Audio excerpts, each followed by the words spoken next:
Welcome friend, welcome to my channel. Friends, कैसे हैं आप लोग? मैं उम्मीद करता हूं आप लोग अच्छे होंगे और स्वस्थ होंगे। जैसा कि दोस्तों आप देख सकते हैं, ये पीसीबी बोर्ड जो है माइक्रोटेक इन्वर्टर का है, जो कि स्क्वायर वेव है।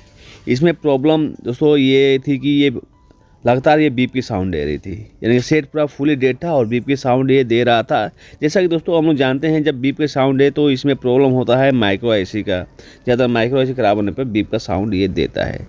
लेकिन इसमें कुछ कुछ कंपोनेंट्स है जो कि मैंने चेक किया था, चेक करने के बाद भी ये हुआ नहीं। जैसा कि आप लोग देख सकते हैं, इसमें कौन कौन सा कंपोनेंट चेक किया जाता है अगर बीप की साउंड दे तो सबसे पहले इसमें जो बीप की साउंड होती है वो होता है 5 वोल्ट प्रेजेंट नहीं होने पर। तो 5 वोल्ट जो प्रेजेंट नहीं है, तो सबसे पहले इसमें जो रेगुलेटर आईसी लगा हुआ है 7805, इसकी पिन नंबर जो आउट है, पिन नंबर 3 से हम लोग चेक करेंगे 5 वोल्ट हुआ है कि नहीं। 5 वोल्ट यहाँ पे चेक कर लेंगे। उसके बाद में माइक्रो आईसी की पिन नंबर 20 पे 5 वोल्ट चेक करेंगे। इसकी पिन नंबर 24 पे अगर 5 वोल्ट है तो ठीक है, अगर नहीं है तो 5 वोल्ट के लिए इस रेगुलेटर को चेंज करेंगे। रेगुलेटर ख़राब होने पर भी ऐसा देखने को मिलता है।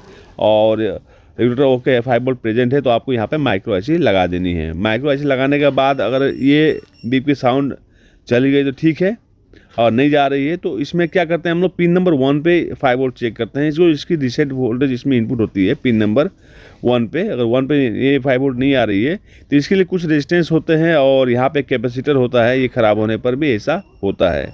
लेकिन दोस्तों इसमें मैंने ये चेक किया था, ये सब सही थे। और इसमें यहाँ पे देख सकते हैं क्रिस्टल ख़राब होने पर भी ऐसा देखने को मिलता है। क्रिस्टल ख़राब होने पर भी सेट ये डेड हो जाता है और बीप का साउंड देता है। तो आप यहाँ पे क्रिस्टल भी चेंज करके देख सकते हैं। और मैं यहाँ पे क्रिस्टल भी चेंज किया। यहाँ पे 2 पीएफ लगे हुए हैं, इसको भी चेंज किया, इसको भी चेक किया, लेकिन ये ठीक नहीं हुआ। और आपको जानते हैं कि पिन नंबर 5 पे 5 वोल्ट प्रेजेंट नहीं होने पर ऐसा प्रॉब्लम देखने को मिलता है। माइक्रो आईसी खराब होने पर प्रॉब्लम देखने को मिलता है। लेकिन यहाँ पे सभी मैंने जो की थी, इसमें जो प्रॉब्लम था regulator IC, micro IC, crystal, जो पीएफ लगे हुए हैं इसको भी चेक कर लिए। और पिन नंबर 1 पे जो रीसेट वोल्टेज इनपुट होता है वहाँ पे भी मैंने सभी कंपोनेंट को चेक किए, लेकिन ये ओके नहीं हुआ। तो अब इसमें देखना क्या रह गया। मैं सोचा कि भाई सब कुछ ठीक ही है, तो ये हो क्यों नहीं रहा है। तो मैंने एक आइडिया लगाया, हो सकता है कुछ होगा प्रॉब्लम। तो मैंने यहाँ पे ये बेस निकाल दिया। जैसे कि आप लोग देख सकते हैं, इस आईसी का बेस होता है। बेस निकालने के बाद में कुछ ऐसा देखने को मिला, जो कि नीचे जो है कि जो लेजर होती है चिपकली, वो जो कि इसमें पेशाब है कि प्रिंट, ये आपका पूरा ही ये ख़राब हो चुका था। तो इसको मैंने खोल के पूरा अच्छी तरह साफ़ करके सोल्डिंग, जहाँ जो टूटा हुआ था सोल्डिंग किया। सोल्डिंग करने के बाद में ये सेट ओके हो गया। जैसा कि आप लोग देख सकते हैं, यहाँ पर मैंने ब्लेड से जो इसको साफ़ किया। साफ़ करने के बाद में जहाँ प्रिंट टूटा हुआ जैसा लग रहा था, मैंने वहाँ पे सभी सोल्डिंग किया। और सोल्डिंग करने के बाद में आप देख सकते हैं, इसको अब हम लोग चला रहे हैं और ये बैटरी पे वर्क कर रही है और मेंस पे भी ये वर्क कर रही है। स्विच को ऑन ऑफ करके आप चेक कर सकते हैं। अगर रिले की साउंड करेगी स्विच को ऑन ऑफ करके तो ये ओके है। तो यहाँ पे जो प्रॉब्लम था, इसकी जो बेस के नीचे जो कि ये प्रिंट से ख़राब हो चुका था, तो इसको सोल्डिंग की अच्छी तरह से साफ़ करके ये ओके हो गया। बाकी मैंने क्रिस्टल, माइक्रो आईसी और पीएफ जो सभी को मैंने एक एक बार करके चेंज करके देखा इसमें, लेकिन ये ठीक हुआ नहीं। तो मैं इसमें डाउट किया, भाई सभी सब ठीक है तो फिर काम क्यों नहीं हो रहा। तो मैंने बेस निकाल के जब चेक किया तो यहाँ पे ये फॉल्ट मुझको मिला, जो कि इसको निकालने के बाद साफ़ करके इसको जो कि प्रिंट को सभी को अच्छी तरह से जोड़ दिए, तो ये ओके हो गया। जैसा कि आप देख सकते हैं, ऐसा प्रॉब्लम मिले तो वो क्या क्या चेक करना है आप लोग इसको नोट कर लीजिए।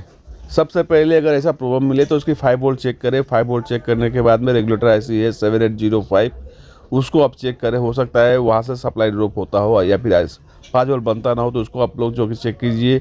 उसके बाद में माइक्रो आईसी एक बार चेंज करके देख सकते हैं। और माइक्रो आईसी चेंज करने के बावजूद नहीं हो रहा तो पिन नंबर 1 पे इसकी रीसेट वोल्टेज होती है, उसको आप लोग चेक करिए। ठीक है, तो तीसरा हो गया। फर्स्ट आपका रेगुलेटर, माइक्रो आईसी, फिर रीसेट वोल्टेज जहाँ पे इनपुट होती है वहाँ पे अगर 5 वोल्ट ना बने तो वहाँ पे रेजिस्टेंस और कैपेसिटर होते हैं, उसको चेक कीजिए। उसके बाद में काम ना करते क्रिस्टल एक बार बदल के आपको देख लेना है। उसके बाद में क्रिस्टल के सामने जो पीएफ लगे हुए हैं उसको आपको जो है कि एक बार चेक कर लेना है। उसके बावजूद ना हो तो लास्ट में आप, मैंने बताया बेस के नीचे आपको चेक करना है। बेस के नीचे मॉइस्चर होने की वजह से वहाँ प्रिंट जो कि ख़राब हो जाती है, तो वहाँ पे आपको चेक करना होता है। ये बाकी अगर ये सब चेक करेंगे तो ये प्रॉब्लम सॉल्व हो जाएगी। तो दोस्तों ये वीडियो आप लोग कैसा लगा कमेंट बॉक्स में जरूर बताइएगा। अच्छा लगा वीडियो को लाइक कीजिएगा, दोस्तों में शेयर कीजिएगा और सब्सक्राइब करना ना भूलिए। दोस्तों आज के लिए इतना ही। Thank you for watching.